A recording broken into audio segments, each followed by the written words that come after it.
The Monkey's Paw by W. W. Jacobs. Without, the night was cold and wet, but in the small parlor of Lebanon Villa the blinds were drawn and the fire burned brightly. Father and son were at chess, the former, who possessed ideas about the game involving radical changes, putting his king into such sharp and unnecessary perils that it even provoked comment from the white-haired old lady knitting placidly by the fire. "Hark at the wind," said Mr. White, who, having seen a fatal mistake after it was too late, was amiably desirous of preventing his son from seeing it. "I'm listening," said the latter, grimly surveying the board as he stretched out his hand. "Check." "I should hardly think that he'd come tonight," said his father, with his hand poised over the board. "Mate," replied the son. "That's the worst of living so far out," bawled Mr. White, with sudden and unlooked-for violence. "Of all the beastly, slushy, out-of-the-way places to live in, this is the worst. Pathway's a bog, and the road's a torrent. I don't know what people are thinking about. I suppose because only 2 houses on the road are let, they think it doesn't matter." "Never mind, dear," said his wife soothingly, "perhaps you'll win the next one." Mr. White looked up sharply, just in time to intercept a knowing glance between mother and son. The words died away on his lips, and he hid a guilty grin in his thin gray beard. "There he is," said Herbert White, as the gate banged to loudly and heavy footsteps came toward the door. The old man rose with hospitable haste, and opening the door, was heard condoling with the new arrival. The new arrival also condoled with himself, so that Mrs. White said, "Tut, tut," and coughed gently as her husband entered the room, followed by a tall burly man, beady of eye and rubicund of visage. "Sergeant Major Morris," he said, introducing him. The sergeant major shook hands, and taking the proffered seat by the fire, watched contentedly while his host got out whiskey and tumblers and stood a small copper kettle on the fire. At the 3rd glass his eyes got brighter, and he began to talk, the little family circle regarding with eager interest this visitor from distant parts, as he squared his broad shoulders in the chair and spoke of strange scenes and doughty deeds, of wars and plagues and strange peoples. 21 years of it," said Mr. White, nodding at his wife and son. "When he went away he was a slip of a youth in the warehouse. Now look at him." "He don't look to have taken much harm," said Mrs. White, politely. "I'd like to go to India myself," said the old man, "just to look round a bit, you know." "Better where you are," said the sergeant major, shaking his head. He put down the empty glass, and sighing softly, shook it again. "I should like to see those old temples and fakirs and jugglers," said the old man. "What was that you started telling me the other day about a monkey's paw or something, Morris?" "Nothing," said the soldier hastily. "Leastways, nothing worth hearing." "Monkey's paw," said Mrs. White curiously.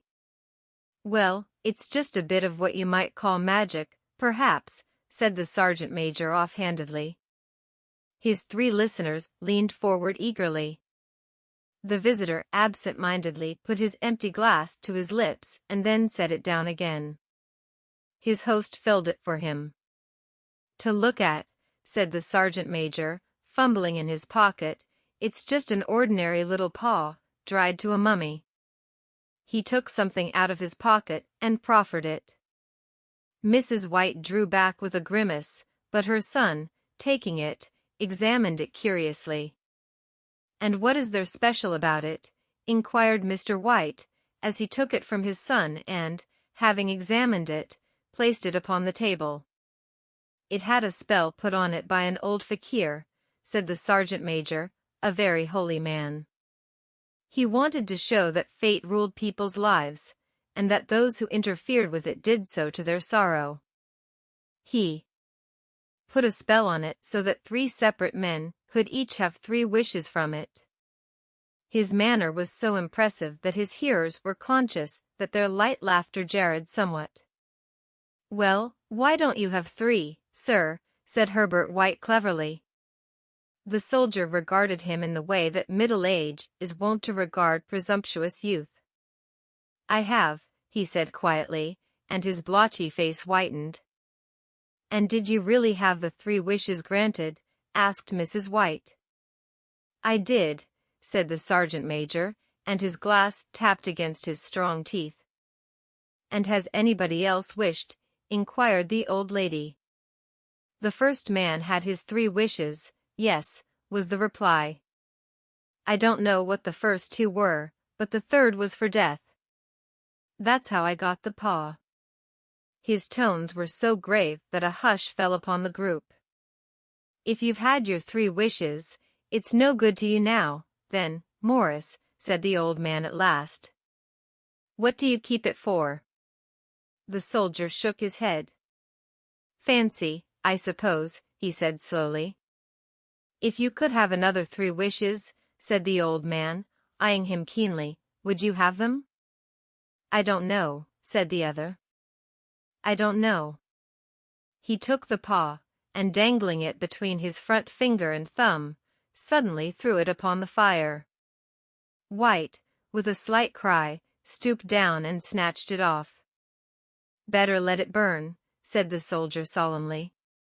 "If you don't want it, Morris," said the old man, "give it to me." "I won't," said his friend doggedly. "I threw it on the fire. If you keep it, don't blame me for what happens. Pitch it on the fire again, like a sensible man." The other shook his head and examined his new possession closely. "How do you do it?" he inquired. "Hold it up in your right hand and wish aloud," said the sergeant major, "but I warn you of the consequences." "Sounds like the Arabian Nights," said Mrs. White, as she rose and began to set the supper. "Don't you think you might wish for 4 pairs of hands for me?" Her husband drew the talisman from his pocket, and then all 3 burst into laughter as the sergeant major, with a look of alarm on his face, caught him by the arm. "If you must wish," he said gruffly, "wish for something sensible." Mr. White dropped it back into his pocket, and placing chairs, motioned his friend to the table. In the business of supper the talisman was partly forgotten, and afterward the 3 sat listening in an enthralled fashion to a second installment of the soldier's adventures in India. "If the tale about the monkey paw is not more truthful than those he has been telling us," said Herbert, as the door closed behind their guest, just in time for him to catch the last train, "we shan't make much out of it." "Did you give him anything for it, father?" inquired Mrs. White, regarding her husband closely. "A trifle," said he, coloring slightly. "He didn't want it, but I made him take it. And he pressed me again to throw it away." "Likely," said Herbert, with pretended horror. "Why, we're going to be rich, and famous, and happy." "Wish to be an emperor, father, to begin with, then you can't be henpecked." He darted round the table, pursued by the maligned Mrs. White armed with an antimacassar. Mr. White took the paw from his pocket and eyed it dubiously.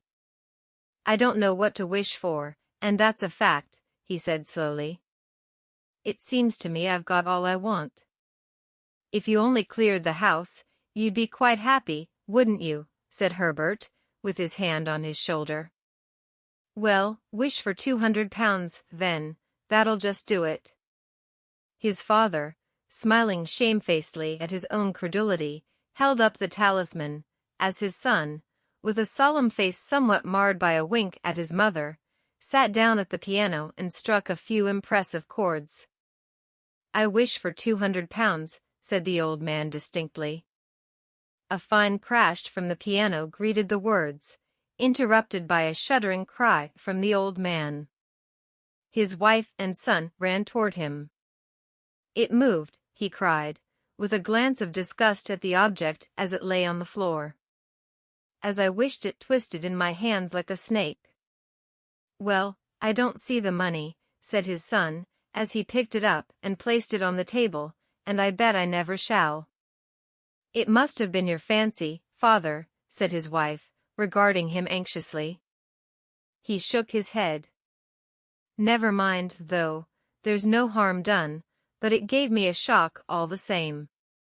They sat down by the fire again while the two men finished their pipes. Outside, the wind was higher than ever, and the old man started nervously at the sound of a door banging upstairs. A silence unusual and depressing settled upon all three, which lasted until the old couple rose to retire for the night. I expect you'll find the cash tied up in a big bag in the middle of your bed, said Herbert, as he bade them good night, and something horrible squatting up on top of the wardrobe watching you as you pocket your ill-gotten gains. He sat alone in the darkness, gazing at the dying fire, and seeing faces in it. The last face was so horrible and so simian that he gazed at it in amazement.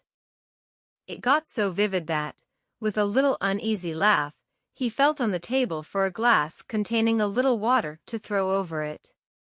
His hand grasped the monkey's paw, and with a little shiver he wiped his hand on his coat and went up to bed. In the brightness of the wintry sun next morning, as it streamed over the breakfast table, Herbert laughed at his fears. There was an air of prosaic wholesomeness about the room which it had lacked. On the previous night, and the dirty, shriveled little paw was pitched on the sideboard with a carelessness which betokened no great belief in its virtues. I suppose all old soldiers are the same, said Mrs. White. The idea of our listening to such nonsense. How could wishes be granted in these days?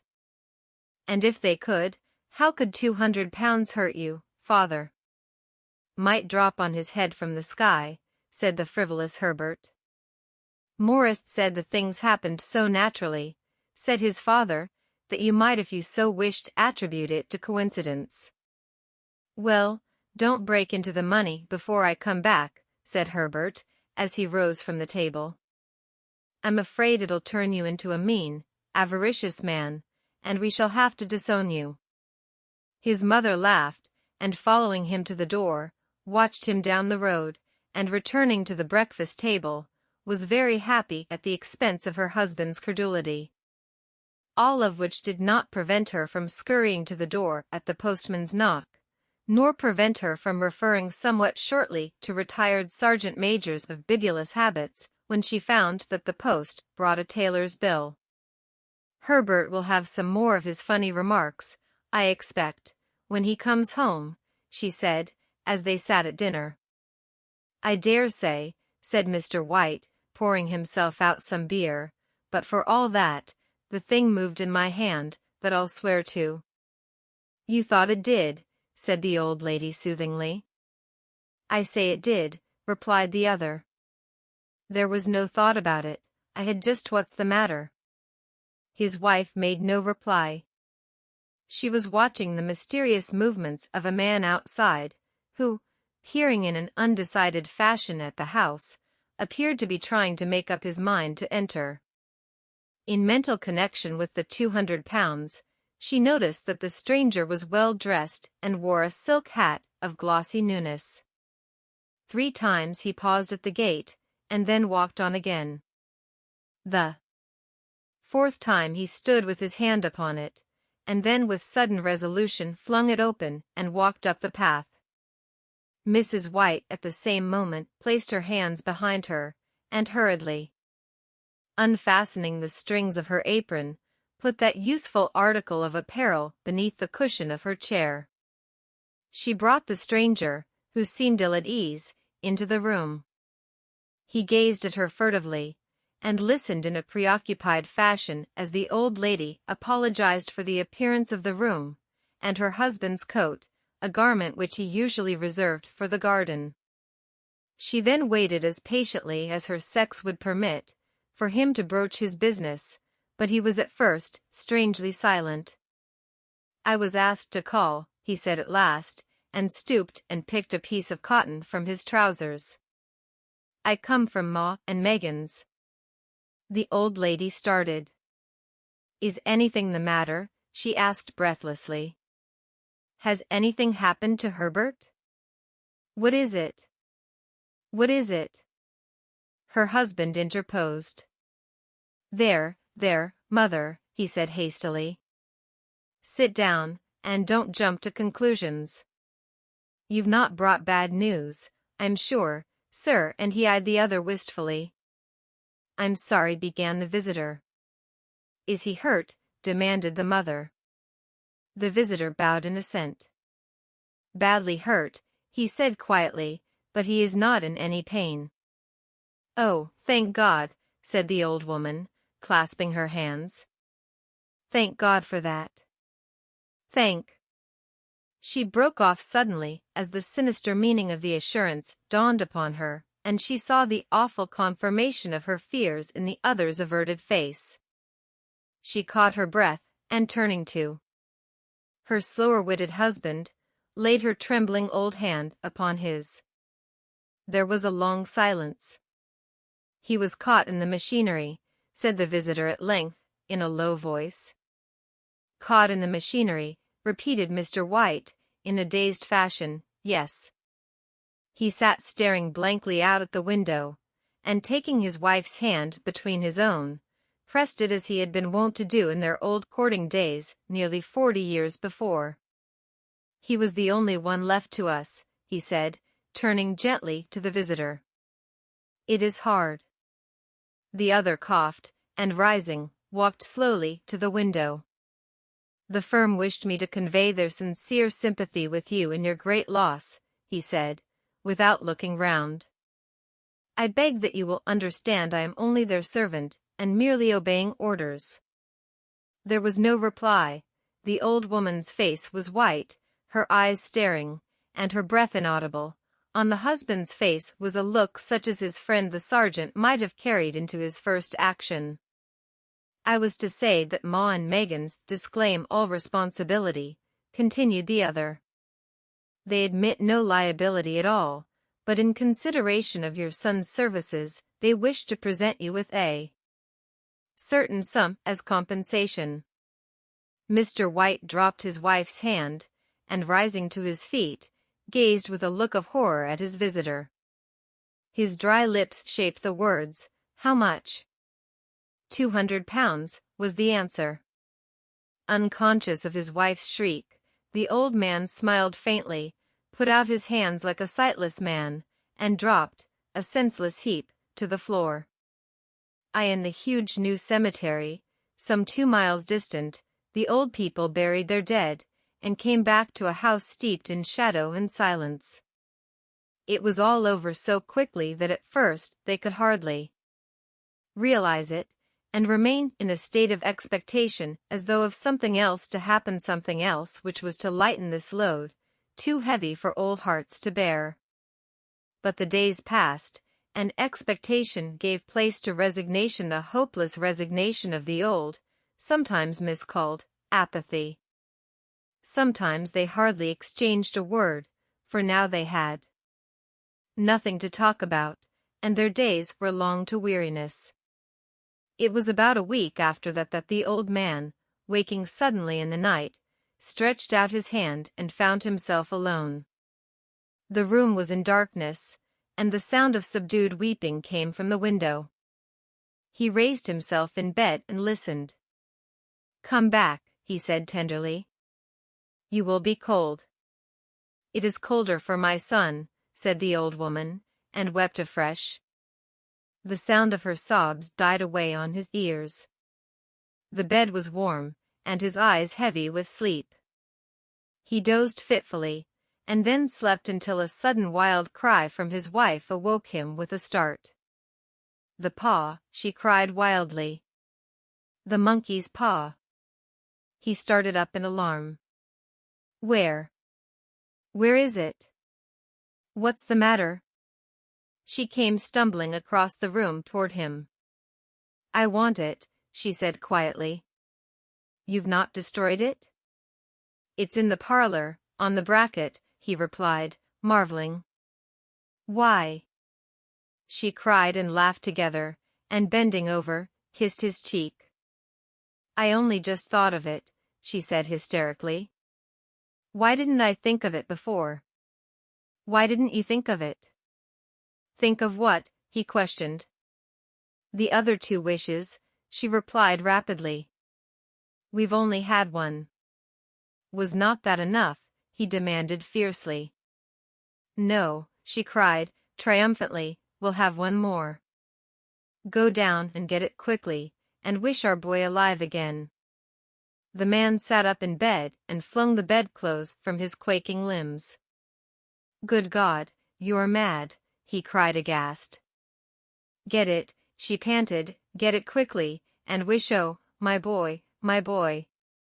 Her husband struck a match and lit the candle. Get back to bed, he said, unsteadily. You don't know what you are saying. We had the first wish granted, said the old woman, feverishly, why not the second?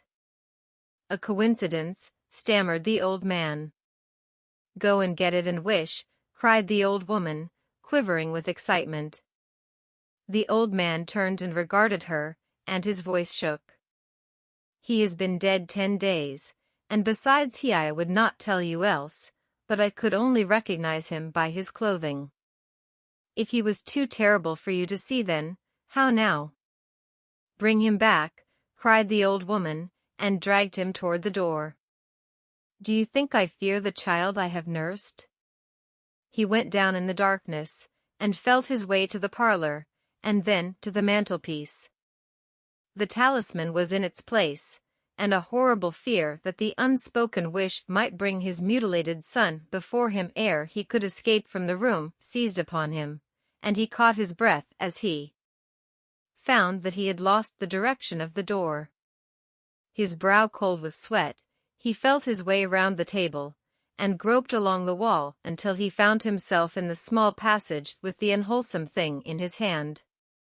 Even his wife's face seemed changed as he entered the room. It was white and expectant, and to his fears seemed to have an unnatural look upon it. He was afraid of her. Wish, she cried, in a strong voice. It is foolish and wicked, he faltered. Wish, repeated his wife. He raised his hand. I wish my son alive again. The talisman fell to the floor, and he regarded it fearfully. Then he sank trembling into a chair as the old woman, with burning eyes, walked to the window and raised the blind. He sat until he was chilled with the cold, glancing occasionally at the figure of the old woman peering through the window. The candle end, which had burnt below the rim of the china candlestick, was throwing pulsating shadows on the ceiling and walls, until, with a flicker larger than the rest, it expired. The old man, with an unspeakable sense of relief at the failure of the talisman, crept back to his bed, and a minute or 2 afterward the old woman came silently and apathetically beside him. Neither spoke, but both lay silently listening to the ticking of the clock. A stair creaked, and a squeaky mouse scurried noisily through the wall. The darkness was oppressive, and after lying for some time screwing up his courage, the husband took the box of matches, and striking one, went downstairs for a candle. At the foot of the stairs the match went out, and he paused to strike another, and at the same moment a knock, so quiet and stealthy as to be scarcely audible, sounded on the front door. The matches fell from his hand. He stood motionless, his breath suspended until the knock was repeated.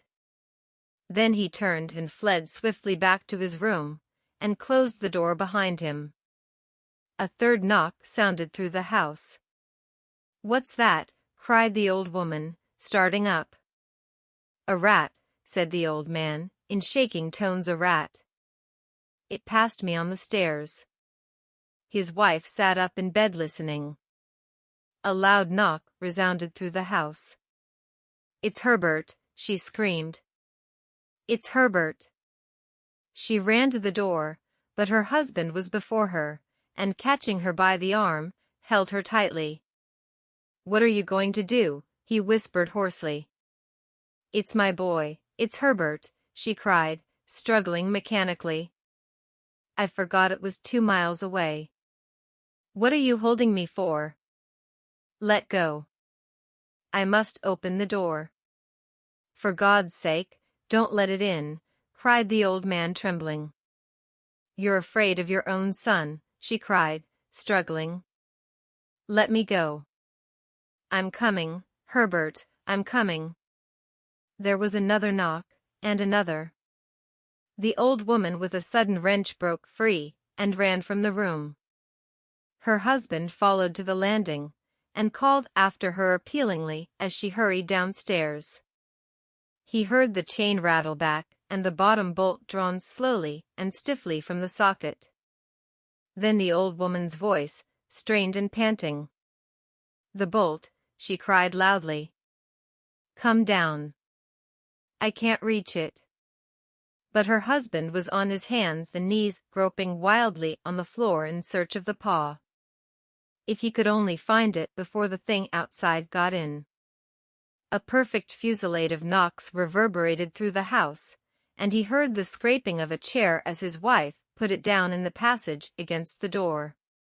He heard the creaking of the bolt as it came slowly back, and at the same moment he found the monkey's paw, and frantically breathed his third and last wish. The knocking ceased suddenly, although the echoes of it were still in the house. He heard the chair drawn back, and the door opened. A cold wind rushed up the staircase, and a long loud wail of disappointment and misery from his wife gave him courage to run down to her side, and then to the gate beyond. The street lamp, flickering opposite, shone on a quiet and deserted road. Like, share, and subscribe to Audio Library channel. Click the bell icon for regular updates.